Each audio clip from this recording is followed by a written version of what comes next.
everyone. That's a very loaded introduction, so I hope I can live up to it. Okay, but, oh yeah, I have to make sure this is loud. So I have a question for you guys, and you guys can't leave me in the dust on this, okay, for real. What is this? Yes, okay. Also, I would like to say it could be called disappointment. I don't know about you guys, but I sometimes go to my closet and I look at it and I think, I have nothing to wear. This is not true, of course, right? This is a lie I'm saying to myself. But it's true. We look at our closets and I don't know if it's like an expectation. I need to look cuter than this is going to, convey to people. I don't know. But I had a problem getting ready for this. I was looking like, I cried. I was like, I have nothing. I'm really feeling bad for myself. And I think that the thing is that you look at your clothes and you think, I have experiences with you all. I've seen myself in that, in a picture. And I'm thinking, nah. And then I've also worn this other thing over here on this side of the closet, and I did this the whole time. Right. Yeah. For this. It's just uncomfortable. That's not what I'm going for. And as I thought about this, I was thinking, okay, this is like life. This is like life. We have things. We have a lot of things. But it's not what we want. It's not what we expect. It's not how we want it to be for us. And so in that struggle, was like, yeah, okay, this is something that we have to talk about. Because I think as Christians, a lot of times, we try to make it seem that things are maybe a little happier and clappier than they really are. And that is what I want to do tonight, you guys, is unfold a little bit of my life to you, and definitely will be crying. I can't even stop it. It'll come, so please bear with me. But I'm going to tell you a little bit of the journey that I went through depression, anxiety, and just brokenness, and what God showed me through that. So would you join me in prayer as we go into this? Lord, only you can make beauty from broken things. And every single one of us has brokenness in our lives, in our past, in our present, Lord, and you are not asking for us to get it together, but you're asking for all the pieces. And Lord, I pray that whatever I say, Lord, it will be your words, and that you would do a work that no one else can do but you. We are here for you, and we glorify your name. In Jesus' name. So I want to read you guys a verse. It's not like the most fun verse, but I realized that just because they aren't the most fun verses doesn't mean they aren't filled with power. And it's from Luke 22, and this is Jesus talking to Peter, who is one of my favorite characters in all of the Bible, because he's crazy like me. And he says to him in verse 31, Simon, Simon, behold, Satan demanded to have you, that he might sift you like wheat. But I have prayed for you that your faith may not fail, and when you have turned again, strengthen your brothers. I have been in many rooms like this, actually this exact room. Since I was 14 years old, I came to this camp and had crushes on the band and all of this stuff that goes along with, winter camp.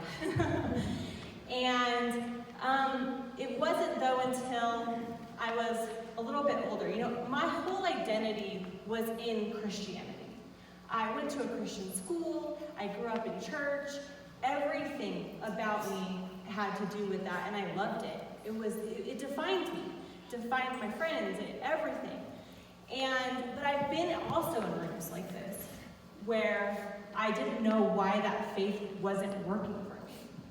How could I know all of the Bible verses to say, all the things that were the right thing, and there was no power in it for me? I still felt broken. I still felt underneath, and I tried to fake it for a really long time.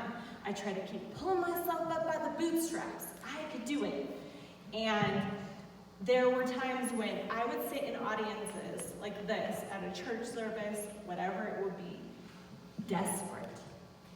Someone, please save me. I just wanted to be saved from my pain. And the weirdest part about some like depression and anxiety and things like that is it does make you feel crazy, because there might not even be a specific thing. And the hardest part about being a Christian was like, I should be able to not feel this way. But I couldn't. I couldn't get out from underneath it. And I just wanted someone to save me. But instead of, I did a lot of crying. I mean, a lot of crying. But also, when I was tired of crying, I was angry. I was angry that no one would save me. The people that I wanted to save me, they weren't saving me. And that made me mad. Like, what's wrong with you people? You're supposed to love me. You're supposed to be the ones that do this for me. I wasn't supposed to feel like this. I was disappointed that my faith was failing me, because I'd grown up with all of this. Why was this failing? And the bigger thing that I was scared about was that I was disappointed in God. Why wasn't God coming through? Like, I thought he should have been. It didn't make sense to me. It didn't feel fair. And if anyone loves a lot of justice, that's me. I love justice. And so whenever anything doesn't feel fair to me, it's like, ugh, why? Why is this? But at the same time, I felt guilty for feeling like that. Oh, I shouldn't feel like that, because that's wrong. And I don't get myself together. And it was so like crazy making. And it did. It drove me crazy. I wanted someone to understand what it was like to be in that place. And I wanted someone to tell me, there's hope. This can get better.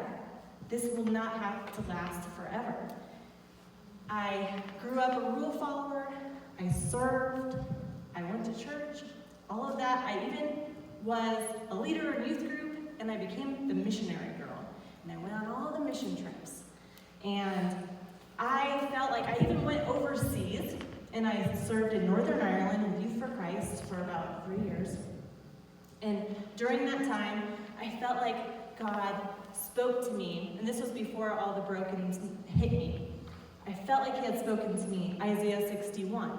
If you guys are familiar with that, it's talking about Jesus' call, and that he came to earth to bind up the brokenhearted, to bring those who sit in darkness into light, to give a crown of beauty for ashes. And I wanted to be a part of that. I wanted God to use me somehow to do that. I was going to help people. And that was my identity. My identity was in my behavior, doing it right.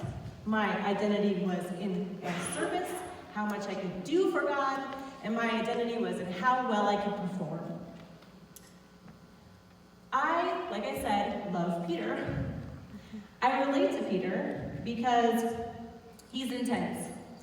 And you guys know, those intense warrior princess of the room can take it, you know? And that's me. And it can be really good, and it can also be not so good. And we see that in Peter, right?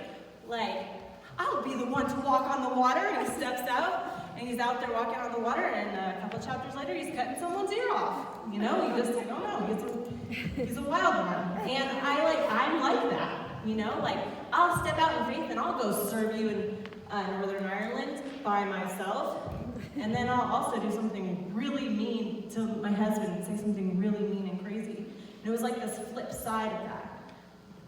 And the thing with Peter, and I love how Jesus was with him, because Jesus chose Peter exactly how he was.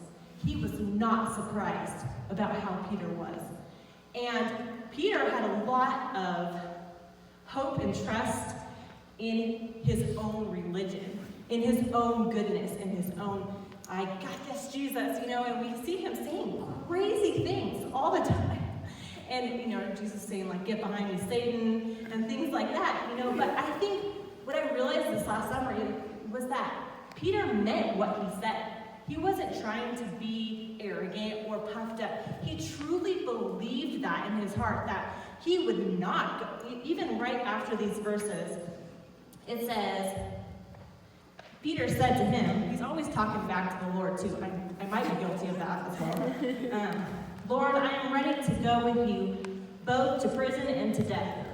And Jesus said, I tell you, Peter, the rooster will not crow this day until you deny me 3 times that you even know me. And Jesus knew that his ability to trust in himself had to go. And that is why he was going to allow the enemy to sift him. And number 1 is Jesus gave the enemy permission to sift Peter because there was something that needed sifting. It wasn't for no reason. There was something that had to go out of him. My world flipped upside down after I had a baby. I was, the service girl and all that. Well, I met my husband, got married, and got pregnant and had a baby, I feel like in a year and a half. It was boom, changed. A lot of stuff happened at my church where I didn't feel needed anymore. So service girl was like, who are you? We don't care. And that hurt. But because then there was a piece of my identity. I was like, well, who am I now if I'm not service girl? And then I wasn't going on mission trips because I had a baby. And the thing was, I was hit with severe postpartum depression. And I had no idea what it was. I just thought I was a failure as a person, as a mother, as a Christian. I asked my husband to help me remember this story.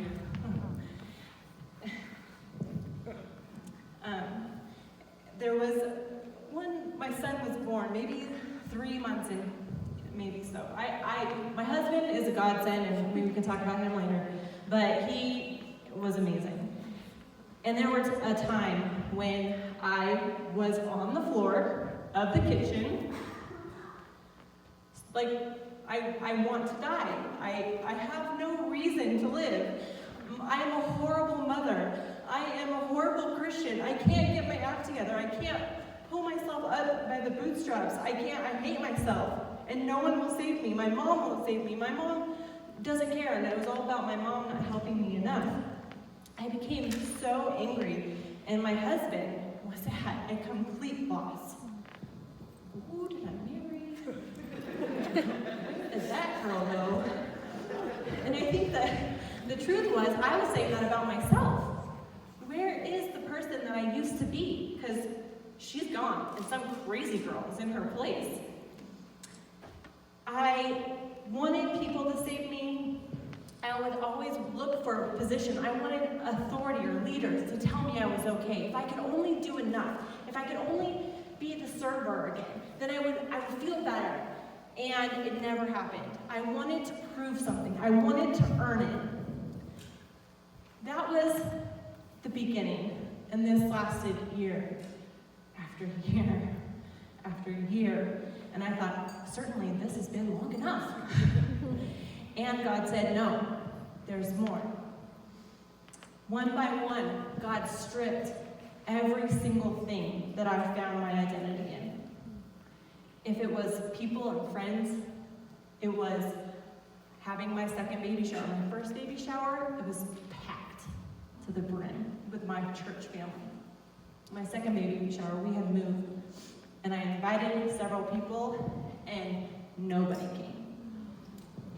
And the thing was that I knew that God was doing something, and he was saying, remain under this. I wanted to get out of it. I tried everything that I could to get out from underneath that season. I wanted to hurry. Can you just tell me what I need to learn so I can get through this? I'm just always looking for the answer a little bit faster. I'm still doing that, let's be honest. But he just kept saying, humble yourself and let me do this work. Because you cannot continue to identify yourself by these things that ultimately I had made idols. My family was my idol. I wanted them to save me. Serving was my idol. I wanted to be identified by what I did. I wanted all of these things to be the Savior for me, and I kept trying to make them save me. And God kept saying, no, it's not going to happen. In Psalm 115:8, it says, it's talking about idols, and it says, they have ears but don't hear, and eyes but don't see, and those who make them will be like them. And the thing was that they were good things. These were all good things, but they weren't God things. Number 2 is Jesus himself was praying for Peter that his faith would not fail. We have an intercessor, and it's Jesus. He has us go through these things. And you know what? I believed I shouldn't have to go through these things. I felt as a Christian, God should be getting me out of these things, not making me go through them. It didn't make any sense. And he says over and over again that he prays for us in the middle of these things. He is our advocate. But I still, through all of this, hated myself. And as much as I tried, and I tried so hard, he did things along the way, but he kept saying, nope, it's not finished yet. I knew it wasn't finished yet. I had to keep going through. All this biblical knowledge that I'd had from years of memorizing verses at Christian school or going to Awana or being in youth group, all of it wasn't making a difference in me. And I actually listened to something recently that said, if we quote things that we don't believe, it's actually toxic to our brain. Because we say a lot of things that we say we believe, but if it does not manifest as reality in our lives, we do not believe it. We just say it. And sometimes we hand them out like Hallmark cards here. Have a verse, have a verse, have a verse. Hope you get better. You know? And that's not how it works. You want to know what made me know God's word? When I was desperate for it. When I was laying on the ground, a broken mess, with nothing to give. Not one good thing about me. You know, this happened to me. People have always said, oh, you have great hair. You know, I feel like, I don't know if you guys know Little Women, like when she cuts her hair, and like, oh, you're one beauty, you know? And I destroyed my hair. I dyed it and dyed it and dyed it, and it was purple, weird, it was crazy, it was falling off. It was bad. And looking back, I feel like the Lord said, that was a picture of your life. You keep trying to fix it yourself. You just keep trying and trying and trying. And it just makes it worse. Instead of going to a professional who knows what they're doing. But you know what? I wanted, you know, we were broke, so we couldn't get it fixed right then. Thus all the boxes that I bought from Target. But he's like, no, I want you to keep it. And this was another thing. I want you to, I'm not dramatic at all. I called it my dark period. This is representative, you know, with my dark hair, my dark season. And that kept going, and I kept having to remain in that, and God kept doing the work that I could never do. I thought it was getting better. I always thought it was getting better. Of course, you want to be done with that. And you know, some things, you have to be at the bottom. I was bad again. I got really bad. I had my second son. I got really bad again. And I sent a text message.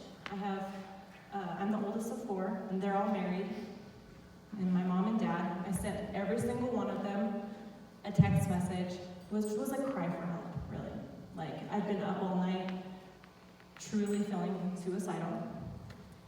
I'm sure it had some cuss words in it. I think I was pretty bad. Not one person texted me back. It still hurts me. But I know that God was saying to me They cannot save you, and I'm not going to let them try anymore. And at that point, I felt like he said, are you tired of taking it? Are you tired of taking this? And I thought, I kind of got this little, like, I was mad at them, but the madness, turned, I gotta do something. I'm done with this. I can't take this anymore. And I felt like it's I'm gonna teach you how to fight. Because you're a fighter, you're fighting with the wrong people. You need to fight the real enemy. Because he's after you, and I've let him have a lot of access to you. But now it's time to fight back. And little by little, and I mean little by little, I think this is the thing, is we want, and God can do miracles in a moment, but a lot of times it is going to take a fight. And we have to get some grit in us, no matter what, I'm gonna do this, I'm gonna believe God no matter what my circumstances look like. And sometimes you have to believe that over and over and over again, because it doesn't happen right away. He had to let me be broken to bring true healing. I wanted to go into my garden, and these weeds kept popping up, and I wanted to cut them. Oh, there, now it looks pretty again. And then they would come back up again. And the Lord was give me access to the roots. You have to give me access to the roots. And I'm going to tell you what, to give God access to your roots hurts. Because we go around trying to hide that stuff. Ooh, don't touch that. It's a nerve. It's a pain. It's something we've been running from for a really long time that we don't. It's like a kid with a big scratch on their arm, who run around let me see that. No, I gotta see that. Let me look at that. That's what God's doing to us. We're no, it hurts. He's but it's getting worse. It's getting worse when you're not letting me look at it. And he had to tell me again. Remember Isaiah 61 that he had given me when I was doing missions and all that. He said, Ashley, there you are, the very bottom. And here I am with you. I'm not in a hurry for you to be perfect. I'm not in a hurry for you to be a better Christian. I want you to let my love in exactly as you are, not who you think you're supposed to be. Because you will never be who you're supposed to be. That's why I had to die on the cross for you. You're the one sitting in the prison that needs someone to come save them. You're the one with ashes that needs a crown of beauty. You're the one who needs a savior, not just once when you were 6 years old, but this very day, again and again and again. Let me save you again. And people who need saving, you just put your arms up. Save me. There's no trying to be saved. If you're drowning, you put your hands up and you say, save me. Because there's nothing you can do. There's nothing. He doesn't want us to get it all together first. He wants us to take all of our pieces, all of our brokenness, and give it to him. Amen. He wants to do a new work. He wants to take the roots out and put his truth in. Yes. And you know what grows out of truth? Nothing but beauty. Number 3 is, Jesus knew Peter would come back. It says in 32a, so when you have repented and turned to me again, he knew. I had to start taking my thoughts captive. Every thought. He did this thing with me where I thought bad thoughts about myself all the time. Probably about everything and everyone, in every situation. I was stuck in a cycle of negativity all the time. Still have to work on that, if I'm honest. And every time I would be in that zone, I would say out loud, call me crazy, I am, it's okay, I would post it. I love you, out loud. I would just say, I love you. I still do that now. And my kids and my husband know, oh, Mommy's doing something's going on in there. But it breaks my thinking, that's just what he used for me. I love you, I love you in this moment. I love you when you're broken. I love you when you're frustrated with yourself, when you're not perfect, when you're not together. And little by little, he started to do a new work. It will require of us. It will. It's going to take some stuff from inside of us. But he gives us the strength to do it. In 2 Corinthians 10:5, it says, "We destroy arguments and every lofty opinion raised against the knowledge of God. And we take every thought captive and make it obey Christ." If we can destroy every argument, why are we not doing it? Because it's just something that we say, we don't actually do it. But I want to be one that says, I'm not taking this.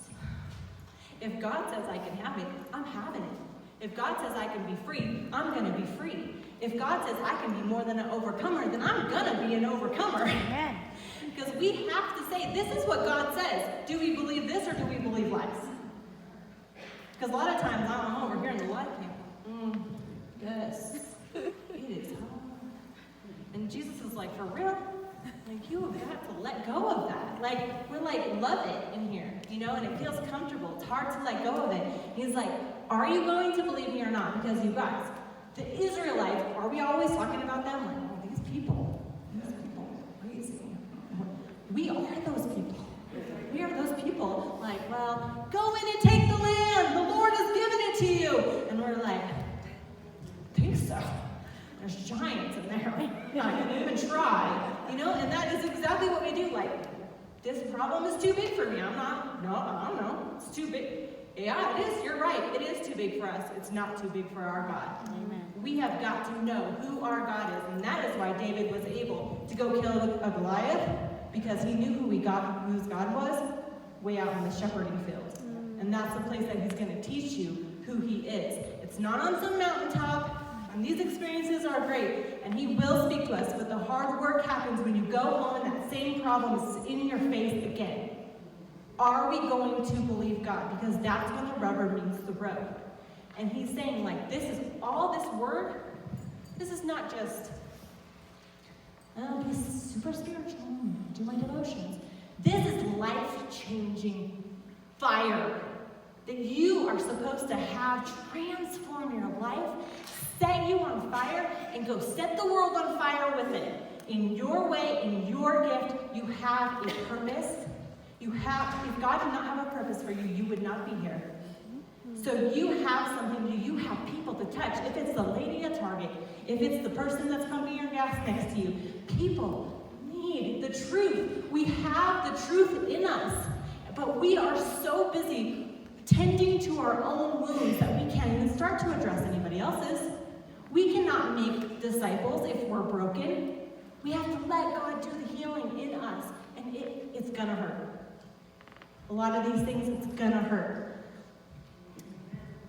Number 4 is, Jesus would use it to send Peter on mission. In Luke 22:32b, it says, "And when you have repented and turned to me again, strengthen your brothers." It's not just for you. What you're going through, what you've been through, the thing that weighs you down. Someone is coming behind you, about to go into those crazy waters. And you can be the voice calling back to them saying, I made it. God is faithful. People need that. People need that from you guys. He has a mission for us. We come to him. We repent. We say, I don't know what I'm doing. Sometimes we just try so hard to know what we're doing. It's okay. We don't know. I don't have any idea what I'm doing ever. I just say, okay, I need a lot of help. And that is Jesus' favorite kind of person. Someone who is crazy desperate for him. We don't know what we're doing, but he does, and we can lean on him every moment of every day. He has a good land he's taking you to. That's what he had promised to those Israelites, if only they would take it. But so many of them died in that wilderness because they choose to not believe him. I don't want to be one of those people, do you? I want everything that God has for me. I want to see my family affected because I allowed God to change me. It starts with me. Revival starts with us. We want revival in our land. We want to see people change and our society change. Let's be crazy, passionate Jesus lovers, because that's going to happen. No, there's no way it's not going to happen. I'm going to read this to you guys. I didn't write it, but I just want to end with this because I would listen to this quite frequently.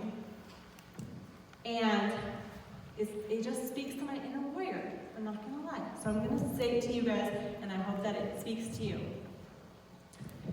Consistency separates winners from wannabes. Diligence makes the difference between all-time greats and one-hit wonders.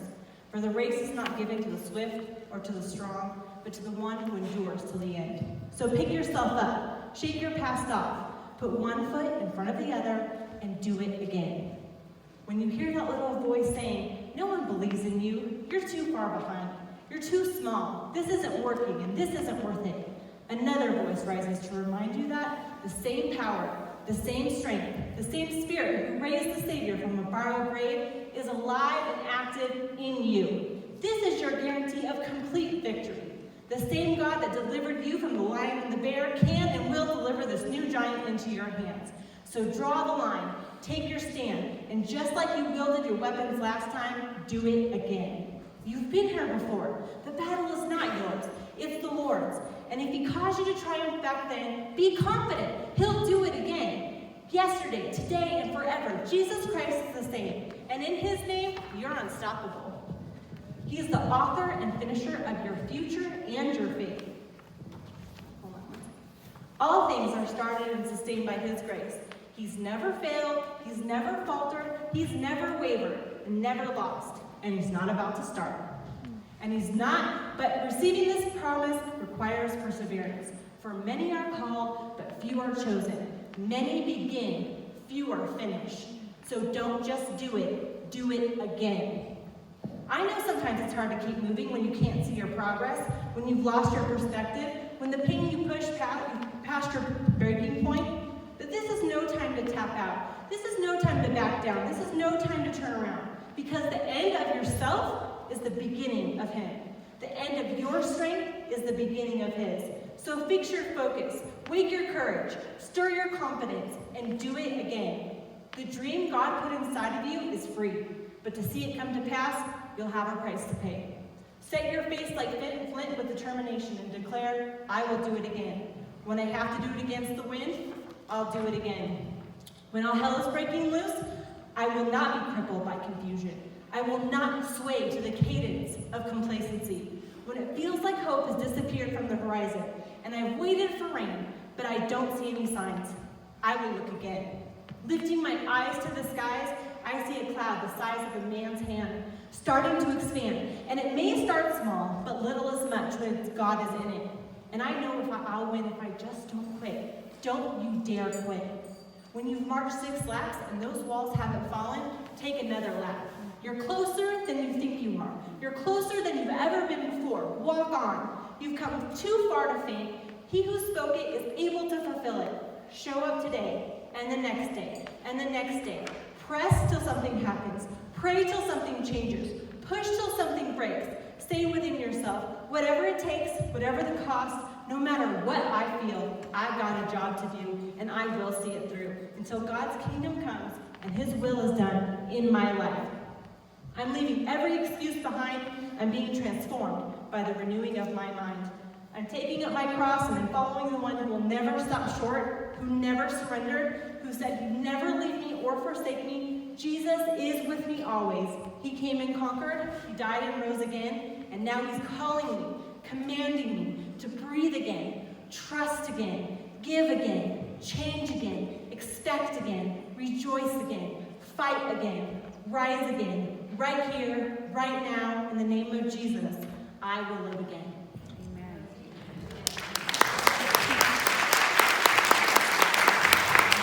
God is for you. He's for you. He's for you.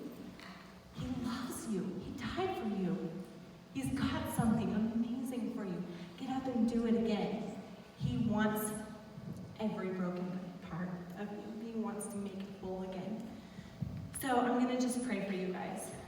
And of course, if anyone needs to talk or anything like that, I'm available all weekend because I know, I just have to say, I'm not the person that I was. I'm a different person. And only Jesus Christ could have ever done that for me. No pastor, no friend, no mother, no one. Only Jesus Christ. He's the only one who can save us. Let's pray. Dear Lord, I just thank you so much for these women. Lord, you know the brokenness that's inside of them. You know what they're dealing with. But you're stronger. You're bigger than all of that. Lord, I pray that they would be brave to let you look at that wound. That no matter how long the pain has been lasting, Lord, that they will have the courage to believe truth again. Because at the bottom of who they are, they do want to fight. They want to stand up. They want to say, you are the one that I'm going to believe. No longer will I listen to lies.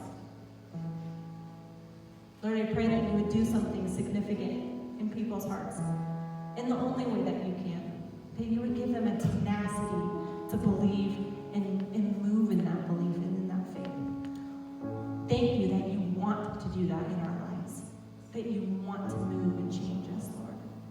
You are so good. You're the only good thing about anything that ever happens. I love you so much. And I thank you for taking my broken pieces and putting me back together to make me look a little more like